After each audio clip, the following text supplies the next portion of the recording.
और उस मंदिर में देवगणों की मूर्तियां रखवाई, परम ब्रह्म परमेश्वर की ज्योत जगाई और उस श्रेष्ठी की एक छोटी सी मूर्ति, उसके माता पिता की 2 मूर्तियां भी अपनी कल्पना से उसने बनाई और उसने विशाल भोज किया, वृद्ध पुरुषों को बुलाया, नर नारियों को बुलाया और जो बची हुई स्वर्ण मुद्रा थी वो उन सबको आदर सहित बंटवा दी। उसी समय उस मंदिर में एक प्रकाश पैदा हुआ। वो श्रेष्ठी, उसके माता पिता दोनों, तीनों वहां प्रकट हुए, उस शिल्पी की वंदना करने लगे। शिल्पी, तुम देव स्वरूप हो, तुम देवता हो, तुमको प्रणाम है, तुमको प्रणाम है, तुमको प्रणाम है। ऐसा कहते हुए वे देवलोक को चले गए। शिव ने कहा, नंदी, मालूम है उस जन्म में वो जो शिल्पी था वो तुम ही थे।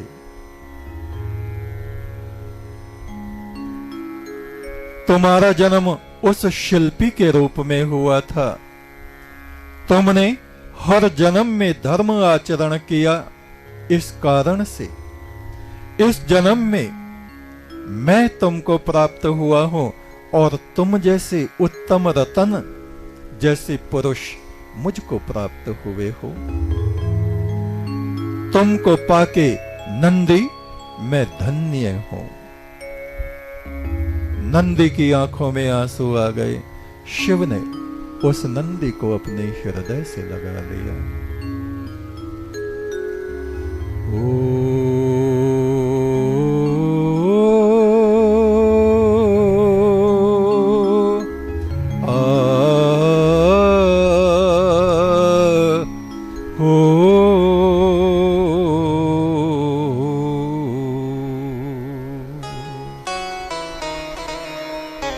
धर्म आचरण करने से हमारी आत्मा का प्रकाश बढ़ता चला जाता है और धर्म के विरुद्ध आचरण करने से हमारा सुख, संपदा, शांति सब कुछ नष्ट होते चले जाते हैं।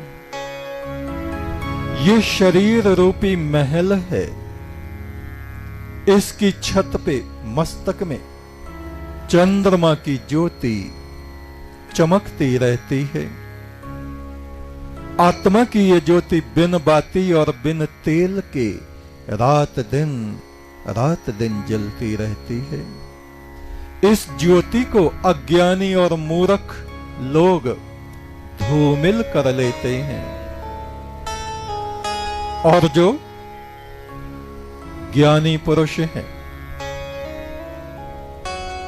चाहे वे संसार में कोई भी कार्य कर रहे हैं, चाहे वो किसान हैं, चाहे वो अध्यापक हैं, चाहे वो वैद्य हकीम हैं, चाहे वो ज्ञानी हैं, चाहे पुजारी हैं या राजा हैं या चाय बेचने वाले मोदी जैसे हैं। मोदी, आप देखिए अभी दिन और रात्रि, पूरी रात्रि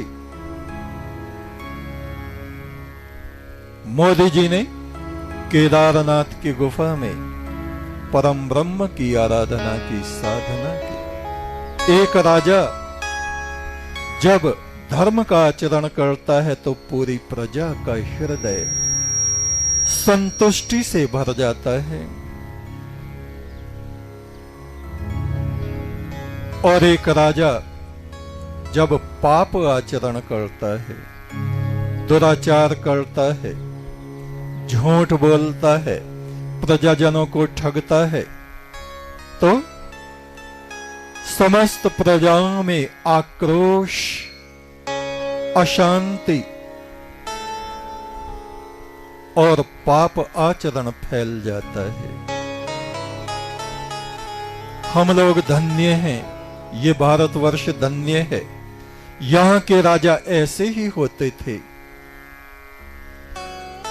हमारे प्रिय मोदी जी ने प्राचीन ऋषियों और भारत के प्राचीन धर्मात्मा राजाओं की परंपरा को आगे बढ़ाया है। मेरे महल की छत पे चंदा चमके, चमके सारी रात।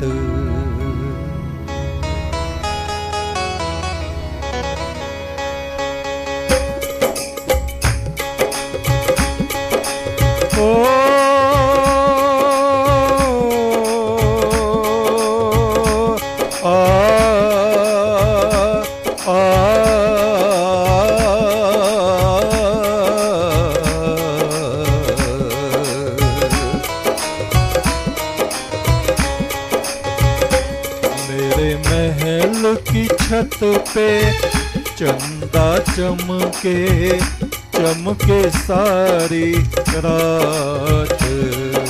महल की छत पे चंदा चमके, चमके सारी रात। मेरे महल की छत पे चंदा चमके, चमके सारी रात। मेरे महल की छत पे चंदा चमके, चमके सारी रात। बिन बाती बिन तेल के दिया जले सारी रात। बिन बाती बिन तेल के दिया जले सारी रात। मेरे महल की छत पे चंदा चमके, चमके सारी रात। मेरे महल की छत पे चंदा चमके, चमके सारी रात।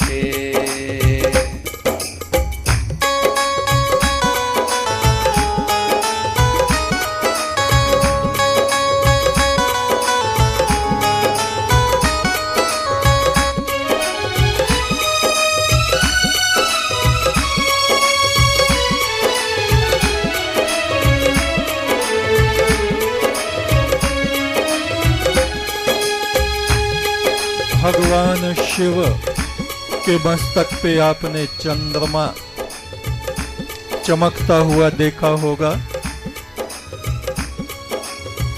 वो चंद्रमा क्या है? आत्मा की ज्योति। साधना करते करते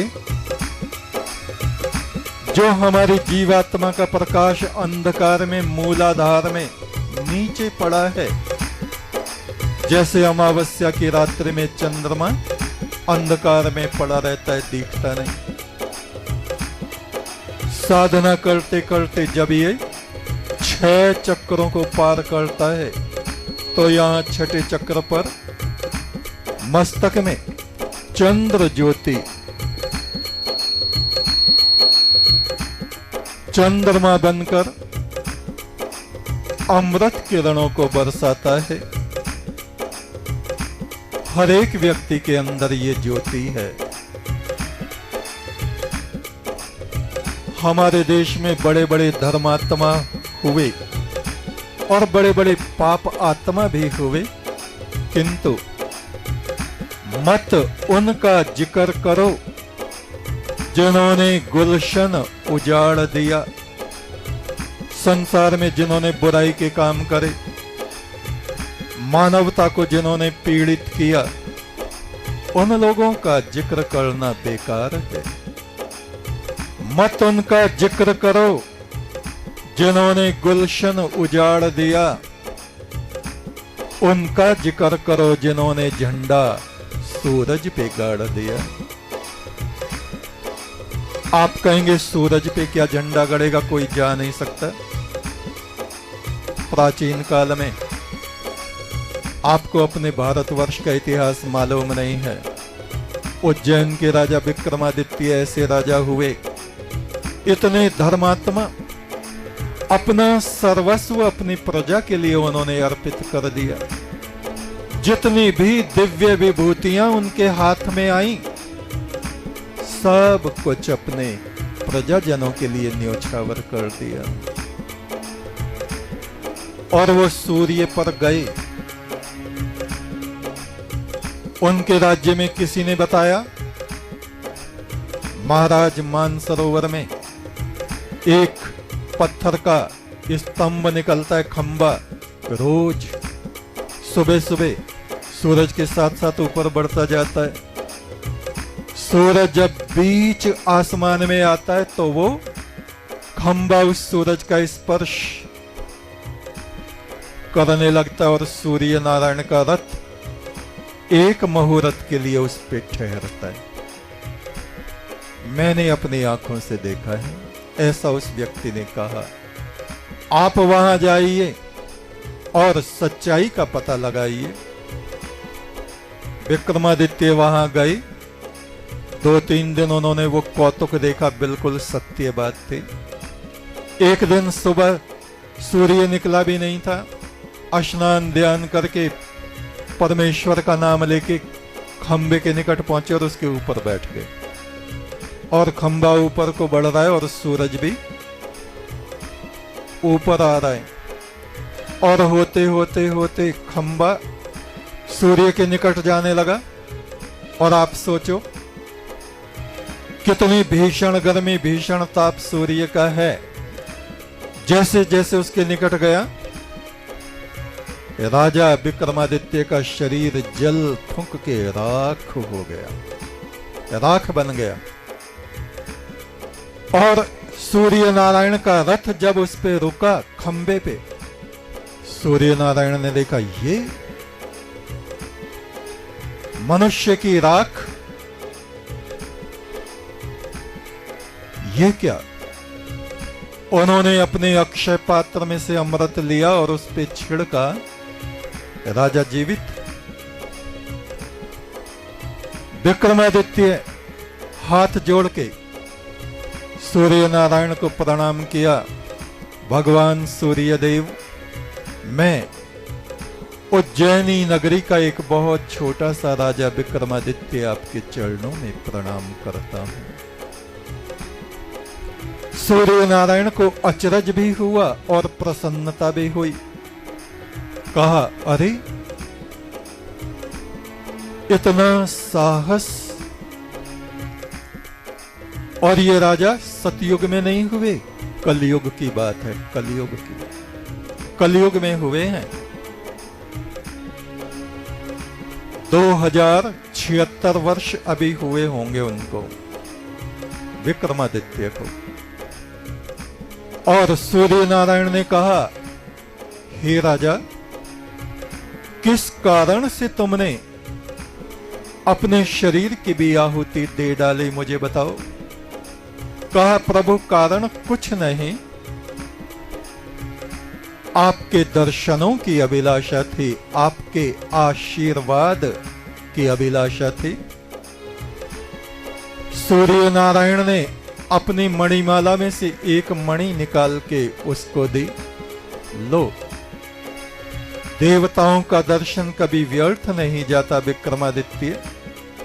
ये सूर्य मणि मैं तुमको दे रहा हूं, इसको हाथ पे रख के सूर्य की तरफ को देख के जो भी तुम कामना करोगे, तुम ये कहोगे स्वर्ग के देवता मेरे यहाँ की नौकरी करने लगे, सेवा करने लगे, तुरंत आ जाएंगे। इस मणि को सन्मुख करके तुम कहो, मेरे राज्य की संपूर्ण पृथ्वी सोने चांदी और रत्नों की हो जाए, ऐसा ही हो जाएगा।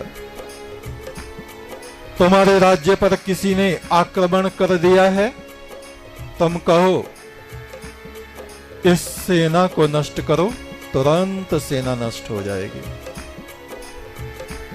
जो तुम कहोगे मुझे मालूम है तुम धर्मात्मा हो। तुम इस मणि के द्वारा कभी भी किसी का अहित नहीं करोगे, मुझे विश्वास है। किसी को कष्ट नहीं दोगे, मुझे विश्वास है। किसी दूसरे राज्य पर आक्रमण नहीं करोगे, मुझे विश्वास है। तुम देवताओं के मित्र हो और आज से मैं तुमको अपना पुत्र घोषित करता हूं। जाओ, संसार में धर्म के कार्य करो। मणि को लेके और फिर से प्रणाम करके सूर्य देव को, और वो आने के लिए तत्पर हुए। सूर्य का रथ आगे बढ़ा और वो खंबा नीचे नीचे उतरने लगा। उधर स्वर्गलोक में इंद्र इस घटना को देख रहे हैं। इंद्र ने सोचा, ये विक्रमादित्य, ये मनुष्य, मट्टी पानी आग से बने हुए ये मनुष्य, इसको ये अनमोल मणि में लगाई है। ये इसके सामने हमारा स्वर्ग फीका पड़ जाएगा। स्वर्ग के कल्प वृक्ष, स्वर्ग की सब संपदाएं ये राजा पृथ्वी पर मंगा लेगा, और हो सकता है एक दिन हमें भी इसकी गुलामी करनी पड़े। इसके आगे हाथ जोड़े हम खड़े रहेंगे। इंद्र ने एक योजना अपने मन में सोची। ब्राह्मण का भेष बनाया, श्वेत वस्त्र धारण किए, तिलक लगाया, और विक्रमादित्य के नीचे पृथ्वी पर पहुंचने से पहले पहले वो मानसरोवर के तट पे जाकर के खड़ा हो गया इंद्र। और जैसे ही पानी में से निकले, विक्रमादित्य मणि को उन्होंने अपने कपड़े में बांध लिया। उधर वो ब्राह्मण खड़ा है, इंद्र ब्राह्मण बना हुआ। ब्राह्मण क्या कहता है? महाराज विक्रमादित्य, आपकी जय हो, जय हो। हे महान पराक्रमी राजा, आप इस पवित्र मानसरोवर के निकट हैं। ये शिव का मानसरोवर है। प्रतिदिन महादेव शिव इसमें स्नान करते हैं। जगदम्बा पार्वती यहां स्नान करती हैं। कुछ दान पुण्य कीजिए, दान दीजिए, दान दीजिए। विक्रमादित्य ने कहा, भगवान, यहां तो मैं एक साधारण मनुष्य के रूप में हूं। मेरे पास ऐसी कोई वस्तु नहीं है जो मैं आपको दूं। इंद्र ने कहा, आपके पास अमूल्य वस्तु है। आप मुझे वचन दें, जो मैं आपसे मांगूंगा वो आप मुझे देंगे। विक्रमादित्य जैसा राजा, दानवीर, कोई कहे दान दो तो वो पीछे हट नहीं सकते। विक्रमादित्य ने कहा, हे ब्राह्मण देवता, मैं तुम्हें वचन देता हूं। तुमको मेरे पास जो वस्तु दिख रही है मांगो। मेरे प्राण भी मांगोगे, अर्पित कर दूंगा। ब्राह्मण ने कहा, उज्जैन नरेश, आपको भगवान सूर्य ने जो मणि दी है, सूर्य मणि, उसको मैं चाहता हूं। तुरंत उन्होंने अपने कपड़े में से मणि खोली और गहन दृष्टि से उस ब्राह्मण की तरफ देखा, और वो पहचान गई, ये ब्राह्मण नहीं है, ये इंद्र है। विक्रमादित्य ने कहा, हे इंद्रदेव, आपको एक मनुष्य का प्रणाम। आज मेरा सौभाग्य उदय हुआ है। एक मनुष्य का पुत्र देवताओं के सम्राट को दान दे रहा है।